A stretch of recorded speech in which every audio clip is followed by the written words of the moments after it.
Okay, let's get to our panel right now. Joining us from Johannesburg is journalist and news anchor Nhlanhla Sehuma. And joining us from New York is South African academic Shaun Jacobs. He's an associate professor of international affairs at the New School, and he's founder of the website Africa is a Country. Welcome to both of you to the show. And Shaun, let me start with you. This election that took place in South Africa has come at a very crucial time. The country's economy is facing problems. It's effectively stagnant right now, a very high unemployment rate. And of course, this slew of allegations of corruption and incompetence against the country's leader, Jacob Zuma. So given all of that, can Cyril Ramaphosa bring new hope to South Africa and the ANC? I think it's a case, again, of sort of glass half full, glass half empty, because Cyril Ramaphosa, at the one end, he was the deputy of Jacob Zuma from 2014 up until now. So he was part of that government that is being so negatively viewed by South Africans and by the market.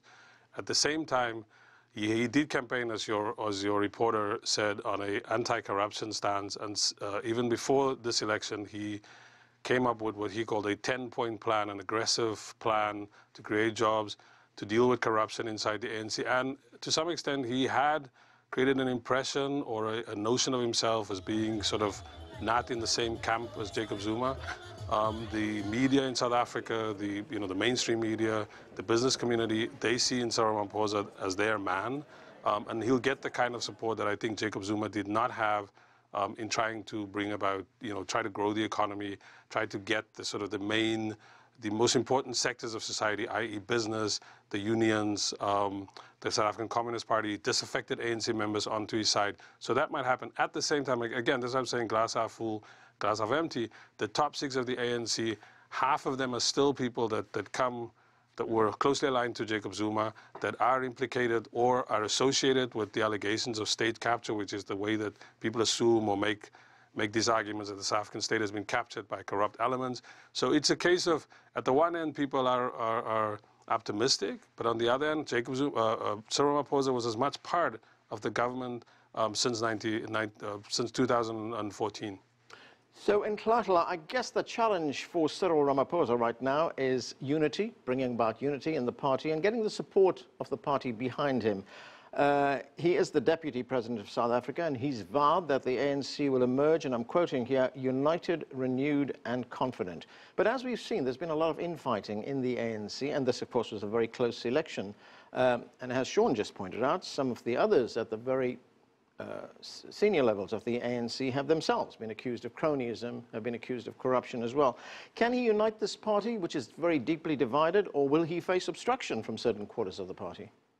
Well, Deputy President Ramaphosa comes with a very difficult task of actually changing the image of the ANC, which has been rocked by allegations of corruption and state capture. Yes, his draw card, or rather his campaign card, has always been to seek unity within the ruling party, a party that finds itself in a very fractious position currently.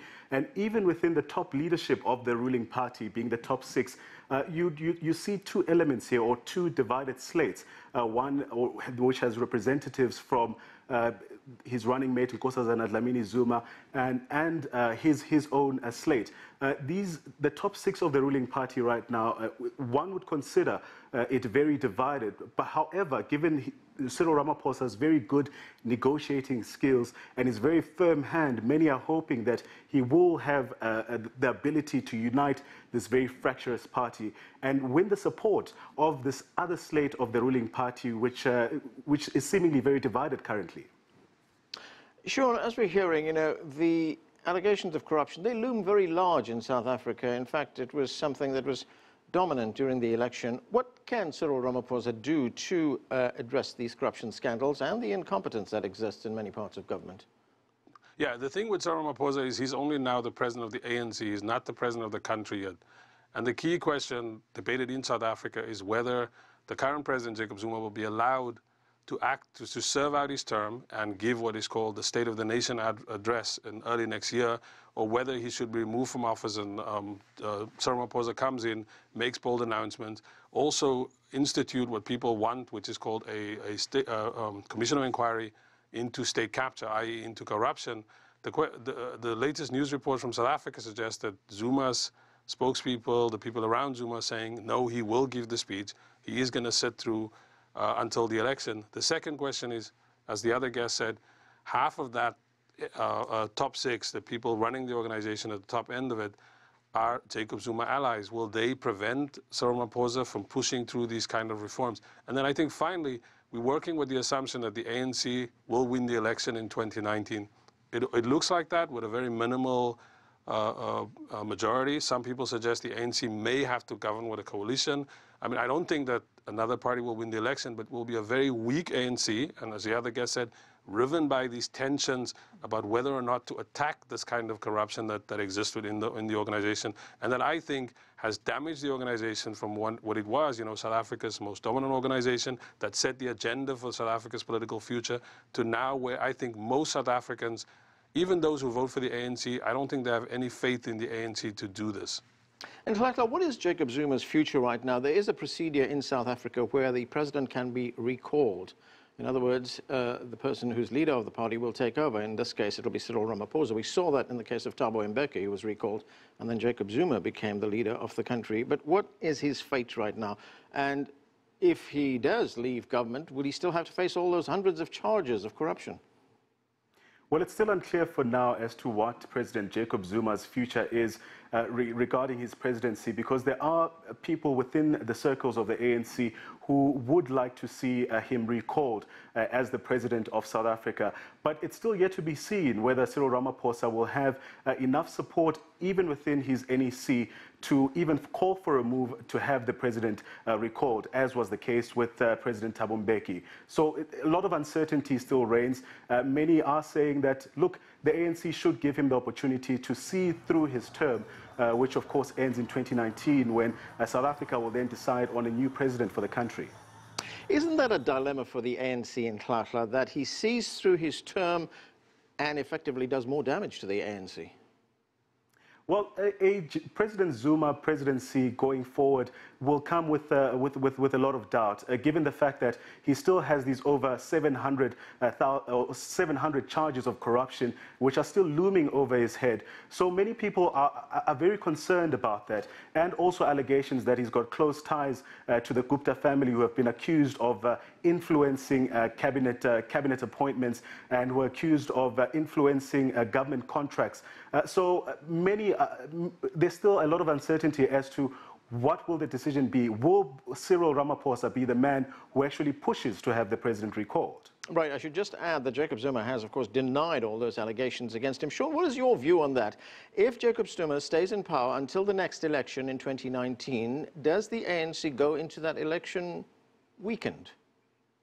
People within the ANC are divided about Jacob Zuma. The problem for the ANC is half of the organization think that Jacob Zuma is bad for the ANC and that they should move on from him and that they should run and prepare for the next election without him, because he has done a lot of damage to the party. I think if you talk to people in South Africa on the street, regular people, I think even, as I said, ANC members agree on that. For some, it seems odd that there are still people inside the ANC who are loyal to him and somehow feels that keeping him on would benefit the organization. I mean, it's very clear that the opposition, I think if you looked at the reaction from the opposition parties over the last couple of days, it's clear that the Democratic Alliance, the EFF, which is a much smaller party but sort of growing, that I think they were hoping that I think that Jacob Zuma would stay on as, well, his wife would become the next president of the ANC, and that sort of he would stick around, and that would weaken the ANC's position ahead of the elections. Cyril Ramaphosa is a tougher customer. I mean, Cyril Ramaphosa has his own ethical problems as relates to the massacre in August 2012 at Marikana, but he definitely has there are people who look at him as sort of as an anti-corruption candidate, and his reputation is not as negative as that of Jacob Zuma. So keeping Jacob Zuma around, I think, is definitely a problem for the ANC. Right, that reference to Marikana was when demonstrating miners were shot by police. Sean, I want to move on to the future, and if we look at Cyril Ramaphosa, he has a business background, he's also a union leader, he comes from the union movement. Can he reinvigorate the South African economy and at the same time reassure investors, and most importantly, of course, reduce the high unemployment rate in the country? I mean, some people in South Africa were joking that you could argue that he's a businessman, so therefore he's above corruption. I mean, a lot of his businesses, he did get to them because he was politically connected. I mean, he's a very successful businessman, no doubt. At the same time, the U.S. is governed by a businessman, and there's lots of corruption swirling around him. Similarly, if you go back, Italy was governed by Berlusconi. He was a businessman, and look how he turned out.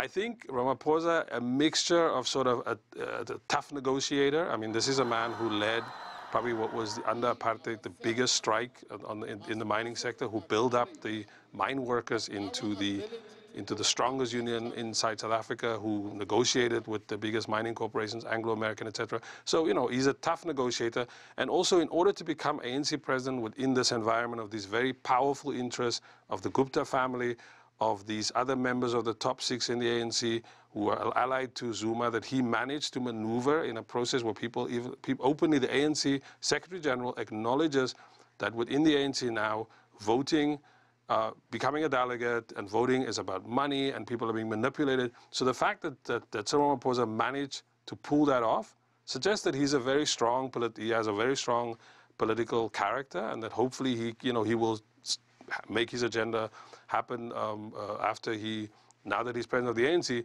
The problem is, will he become the president of the country? In Tlala, if we look at South Africa, 23 years after the end of apartheid, South Africa remains a very unequal society. There's striking income and wealth inequality in South Africa right now. For Cyril Ramaphosa, how big is the challenge of transferring ownership to the black majority, effective transfer of ownership, so that they have a bigger stake in the economy? At the same time, he's got to do that without scaring foreign investors away. Well, the ANC's policy during Zuma's tenure has been one that has been using the coined word of radical economic transformation. So one would be very interested to find out if Cyril Ramaphosa will actually continue with that policy of the ANC, which has seemingly also kind of shocked investors, because a lot of uncertainty looms as far as what exactly does this term radical economic transformation mean. Some have criticized this policy to say that, look, it's just another word for corruption and rampant looting. Some argued that this is just a ploy that's being used by the ANC to continue with corruption, to continue with things like state capture. Cyril Ramaphosa is a man with a very difficult task ahead. He's a man who has to contend with an economy that's growing very slowly at less than 1%, rising unemployment levels at 27.7%, and growing inequality. So one would be really interested to find out what his policy is going to be. Does he continue with the whole idea that the ANC has of this radical economic transformation, or is he going to come up with new policy to drive the economy forward, to create more jobs? He's been partly responsible for the cabinet's business. So he's been one man who's spoken quite openly to say that he is worried about the state of the economy in the country and would like to see it grow. But question is, how will he achieve this? How will he do it? What measures will he put in place, or what measures or policy will he be encouraging within his position as the leader of the ANC to actually drive through economic growth and raise the unemployment levels in the country? So, Sean, Cyril Ramaphosa has his work cut out for him, but as he assumes his new role, what would be his priorities? I mean, of course, as I said, he definitely has to deal with this question of corruption within the ANC as a party, because at this point he only can act as the president of the ANC. And so this insistence by some people that there should be a report on state capture, the debate as to whether state capture should include that broader definition, because we can't pretend that apartheid wasn't corrupt and that many of the methods of apartheid sort of lives on through after apartheid. So there's some argument that this state capture should include both apartheid as well as post-apartheid, but whichever way you want to put it, he has to address the question of corruption and cronyism. He has to address the very dangerous connection of certain business interests which are close to the ANC and that has corrupted the way that the government is run within the state-owned enterprises. Many of the sort of key sectors of South Africa's economy, electricity, airlines, etc. Those are dominated by state corporations. Those can be well run, but they're currently sort of undone by corruption. And again, as the other guest said, he has to address the question of massive unemployment. South Africa, I think, informally, the argument is that more than 40% of South Africans are unemployed. The official number is something in the upper 20s. So he definitely has to address unemployment, which is related to issues like crime, homelessness, etc. And I think he's made this comment that he wants to deal with entrepreneurialism. I mean, again, we can debate, how that would work. And I saw somewhere in the speech that he gave earlier this year that he wants to also have free economic export zones to follow the model of China. So again, how that would work. This is a man who's a former unionist. What would that mean for worker rights? There are all these strong social movements that have emerged because of the way that Jacob Zuma governed South Africa. Right. And so on the one hand, he's going to try and push through his own economic policy. Some people predict it's something very sort of pro-business, neoliberal. Right. And on the other hand, he's going to have to contend with the fact that there are all these social movements, all these groups that have sat back for this long period of time. There are all these people who basically their only memory of South Africa is of the ANC in government. A lot of people are young. If you look at the students who are protesting in South Africa, they want free education. They don't have that sense of, well, the ANC had to make compromises to create the new South Africa. When they look at those compromises, they think of those compromises as the ANC caving in, and that the ANC is not going to deliver on these very basic demands that they think they're entitled to. So it's going to be an interesting balance for him as he goes ahead. Shaun Jacobs and Ntlatlala Sehuma, thanks to both of you for joining us. We need to take a quick break right now. Much more on the future of the ANC and the challenges facing its new president when we come back. Stay with us, you're watching The Heat.